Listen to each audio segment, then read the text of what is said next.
বন্ধুরা আমি আসছি মধুপুরের বিখ্যাত জলছত্র বাজার। এখানে আমরা কলা দেখতে পারতেছি। এখানে কলা বিক্রি করে এবং বিভিন্ন পাইকাররা হচ্ছে কলা নিয়ে যায়। এটা চাম্পা কলা। এটা এটা বাংলা কলা। বাংলা কলা। এগুলো কত করে মানে? এটার দাম হলো ১,০০০ টাকা। কান্দা না, পিস। এই যে এই ছড়িটা। শরীর আর কি। হ্যাঁ। আর এটা হলো ৪০০ টাকা। 400 টাকা। হ্যাঁ। মানে বাংলা কলার দাম বেশি। বাংলা কলার দাম বেশি। আর চম্পা কলা হচ্ছে এক ছড়িতে 400 টাকা। ৪০০, ৫০০, ৬০০। এনে কেমন কত পিস কলা আছে আনুমানিক? এটা মানে কি, এটা আমাদের এই ১.৫ গুণ, ২ গুণ কলা হবো।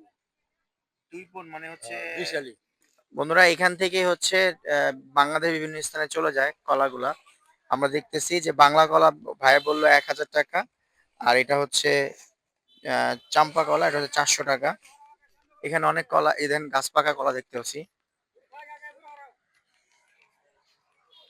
এটা কি গাছ পাকা? আমরা এখানে গাছ পাকা কলা দেখতেছি।